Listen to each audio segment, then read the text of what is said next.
Economy की हालत इन दिनों पस्त दिख रही है। आम आदमी की जेब खाली है, खपत गिर रही है। इसका असर अब कंपनियों के तिमाही नतीजों पर दिख रहा है। दूसरी तिमाही के बाद अब तीसरी तिमाही में भी कंपनियों के नतीजे ज्यादा अच्छे नहीं आए हैं।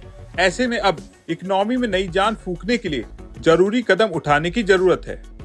इसकी शुरुआत आरबीआई ने आज से कर दी है। आरबीआई ने सिस्टम में नकदी बढ़ाने के लिए 3 बड़े कदम उठाए हैं। इनमें open market operation, variable rate repo और फॉरेक्स स्क्रैप ऑक्शन जैसे उपाय शामिल हैं। इन तीनों कदमों का मकसद सिस्टम में लिक्विडिटी यानी नकदी को बढ़ाना है। आरबीआई ने ऐलान किया है कि वो सिस्टम में तरलता बढ़ाने के लिए 60,000 करोड़ की गवर्नमेंट सिक्योरिटीज की खरीद करेगा।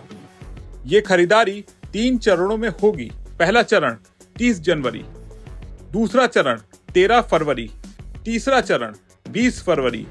हर चरण में 20,000 करोड़ के ओएमओ होंगे।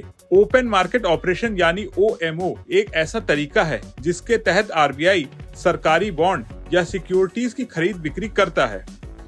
जब सिस्टम में तरलता की कमी होती है तो आरबीआई गवर्नमेंट सिक्योरिटीज खरीद कर बाजार में पैसा डालता है।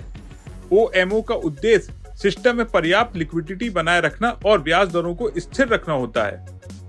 ओएमओ के कई फायदे होते हैं, जैसे इससे सिस्टम में तरलता बढ़ेगी।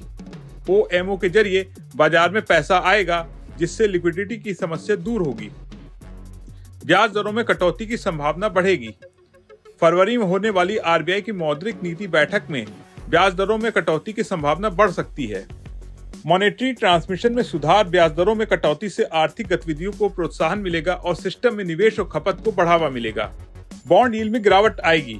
ओएमओ की घोषणा के बाद बॉन्ड यील्ड 6.65% पर आ गई, जो फरवरी 2022 के बाद सबसे निचले स्तर है। बैंकों को ट्रेजरी गेन, बॉन्ड यील्ड में गिरावट से बैंकों को ट्रेजरी गेन यानी बॉन्ड से लाभ होगा, जिससे उसकी बैलेंस शीट मजबूत होगी।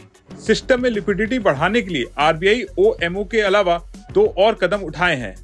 इनमें एक है वेरिएबल रेट रेपो यानी वीआरआर। 7 फरवरी को आरबीआई ने 50,000 करोड़ के वीआरआर ऑक्शन का आयोजन किया है।